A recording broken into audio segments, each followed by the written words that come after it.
गर्मी का मौसम चल रहा था। एक दिन बहुत ही ज्यादा गर्मी पड़ जाती है। लाडो चिड़िया बोली, अरे बाप रे, आज सुबह इतनी ज्यादा गर्मी है। मुझे कुछ तो करना पड़ेगा। अगर मेरा घोंसला ठंडा रखना है तो मुझे बाजार से एसी खरीदनी पड़ेगी, नहीं तो मैं इस गर्मी में मर ही जाऊंगी। लेकिन मैं ये काम अकेले नहीं कर सकती, मुझे किसी की मदद लेनी पड़ेगी। इतना सोचने के बाद लाडो चिड़िया मीनू चिड़िया के पास चली जाती है। लाडो चिड़िया बोली, अरे मीनू मौसी, तुम क्या कर रही हो? कुछ नहीं लाडो। अच्छा ठीक है। तुम बताओ, तुम यहाँ कैसे? अरे कुछ नहीं, अभी गर्मी का मौसम चल रहा है ना, मैं सोच रही थी कि हमें हमारे घोंसले ठंडा रखने के लिए एसी लानी होगी। हाँ हाँ, बात तो सही है। आज घोघा मौसी मुझसे मिलने आई थी। वो कह रही थी कि बहुत गर्मी पड़ने वाली है। तो बताओ कब जाना है एसी लेने? अभी शाम हो गई है, हम सुबह घर का सारा काम निपटा कर फिर चले जाएंगे। हाँ हाँ, कल सुबह जाएंगे। अगले दिन सुबह मीनू और लाडो एसी लीन के लिए निकल पड़ती हैं। उड़ते उड़ते उन्हें रास्ते में कालू कौवा दिखाई देता है। देख लाडो, ये आलसी कौवा कैसे मजे से धूप सेक रहा है। जाने दो ना मौसी, हमें क्या करना है, हमें बहुत काम है, हमें चलना चाहिए। नहीं लाडो, ये आलसी कौवा ऐसे मजे से बैठा है, ये मुझसे नहीं देखा जा रहा। तुम देखो मैं इसे कैसे काम पर लगाती हूँ। मीनू मौसी, रहने दो ना, क्यों बेचारे को परेशान कर रही हो?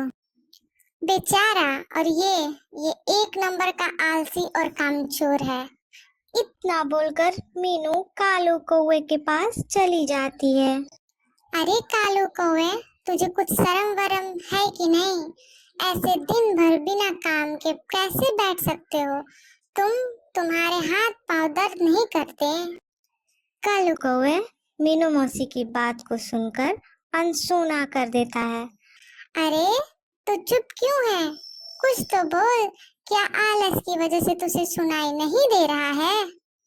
क्या मीनू मौसी, मैं तो यहाँ शांति से बैठा हूँ। क्या आपको मेरी वजह से कोई तकलीफ हो रही है? अगर आप चाहें तो मैं यहाँ से उठकर कहीं दूर चला जाता हूँ। अरे आलसी कौवे, मुझे मालूम है कि तू कितना कामचोर है। वैसे भी तुझे कुछ और आता भी नहीं है और बस दिन भर आराम से सोता रहता है। तो नहीं नहीं मीनू मौसी, मैं कामचोर नहीं हूँ, मैं कोई भी काम कर सकता हूँ। अच्छा, तो ऐसी बात है तो चल मेरे साथ, मैं और लाडेव घोंसले को ठंडा रखने के लिए एसी लाने जा रहे हैं। तू भी चल हमारे साथ। कालू कौवा एक भोला कौवा था। वो मीनू मौसी की बातों में आ गया और चल पड़ा उनके साथ। हाँ हाँ चलो, मैं तैयार हूँ। देख लेना, तू अभी हाँ बोल रहा है, बीच में काम छोड़कर कहीं भाग तो नहीं जाएगा। अगर तूने ऐसा किया तो मैं तुझे हमारे ग्रुप से निकाल दूंगी। नहीं नहीं मौसी, मैं आ रहा हूँ ना तुम्हारे साथ। ये मीनू मौसी भी ना किसी को भी अपनी बातों में फंसा लेती हैं और अपना काम करवा लेती हैं। लाडो, मीनू मौसी और कौवा तीनों एसी लाने के लिए निकल पड़ते हैं। थोड़ी दूर जाते ही एसी का दुकान उन्हें दिखाई देती है। चलो हम यहाँ से एसी ले लेते हैं। तीनों एसी लेके घोंसले की तरफ निकल पड़ते हैं और लाडो चिड़िया के घोंसले के पास आ जाते हैं। तभी मीनू चिड़िया लाडो से कहती है, लाडो, तुम्हारा घोंसला तो बहुत छोटा है, अगर हम यहाँ एसी लगाएंगे ठंडा नहीं होगा। हम एक काम करेंगे, मेरा घोंसला बहुत बड़ा है, हम वहाँ एसी लगाएंगे और रात में हम तीनों वहीं पर एसी चला के आराम से सो जाएंगे।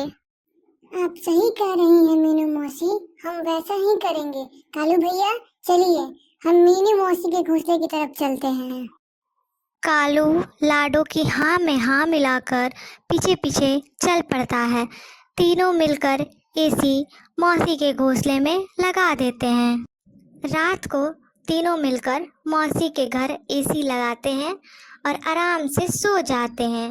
जब सुबह हो जाती है तो कालू कौवा कहता है, कल तो मुझे बहुत अच्छी नींद आई, लेकिन अब मुझे बहुत ज्यादा भूख लग रही है। भूख तो मुझे भी लगी है कालू भैया। देखते हैं मीनू मौसी के घर कुछ खाने के लिए है कि नहीं।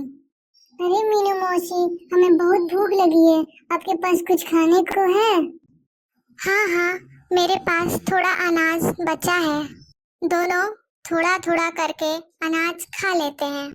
खाना खाने के बाद लाडो कालू से कहती है, चलो कालू भैया, हम घूमने चलते हैं। लाडो, तुम एक काम करो, घर में सिर्फ थोड़ा ही अनाज बचा है। अगर मैं अकेली होती तो अनाज बच जाता, लेकिन अब हम 3 लोग हैं, इसीलिए हमें और अनाज चाहिए। आप सही कह रही हैं मौसी, मैं और कालू भैया अभी निकलते हैं। दोनों अनाज लेने के लिए निकल पड़ते हैं।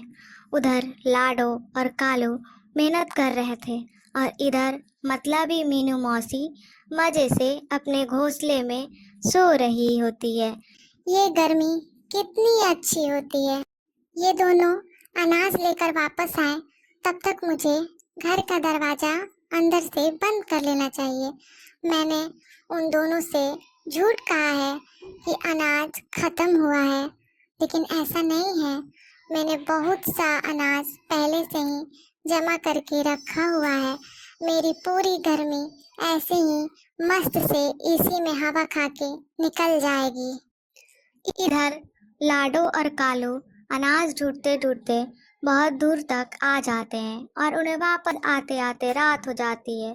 और इधर पीहू मौसी घर का दरवाजा बंद कर देती है। मीनू मौसी के घर के बाहर आ जा लाडो घर का दरवाजा खटखटाती है। मीनू मौसी, ओ मीनू मौसी, दरवाजा खोलिए, हम हैं। शायद मौसी सो गई हैं, मैं देखता हूँ। अरे मौसी, जल्दी दरवाजा खोलिए, बाहर बहुत गर्मी है। मीनू मौसी को उन दोनों की आवाज सुनाई दे रही थी, लेकिन मतलबी मीनू मौसी ने दरवाजा नहीं खोला और चुपचाप अपने घोंसले में सोती रही। कालू भैया, शायद मीनू मौसी सो गई हैं, चलो हम मेरे घोंसले में चलते हैं। हाँ हाँ, चलो चलो। थोड़ी देर बाद मीनू खिड़की से झांककर देखती है। मुझे लगता है शायद वो दोनों चले गए होंगे। अब मैं अकेली ही आराम से सो जाती हूँ। मीनू मौसी घोंसले में सो जाती हैं। तभी अचानक से उनके घोंसले में आग लग जाती है। अरे ये क्या हो गया? कोई मुझे बचाओ! लाडो, कालू, कहाँ हो तुम दोनों? अरे कालू भैया, ये तो मौसी की आवाज लग रही है। मुझे लगता है वो मुसीबत में है, हमें जाकर देखना होगा। जैसे ही वो दोनों मौसी के घोंसले के बाहर जाते हैं, देखते हैं कि घोंसले के चारों तरफ आग लगी होती है। कालू हिम्मत और बहादुरी से दरवाजा तोड़ देता है और मौसी को आग से बाहर निकाल देता है। मौसी के पंखों में आग लग चुकी होती है। तभी कालू कौवा मौसी को पास वाले तालाब में छोड़ देता है। मौसी की जान बच जाती है और मौसी पानी से बाहर आ जाती है और कालू कौवे को वे कहती हैं, मुझे माफ कर दो, मैं मतलबी हो गई थी। तुम्हारे आने से पहले ही दरवाजा बंद भी कर दिया था, लेकिन मुझे मेरी लालच की सजा मिल गई और मेरा एक पंख भी जल गया। मौसी को अपने गलती की सजा मिल चुकी थी,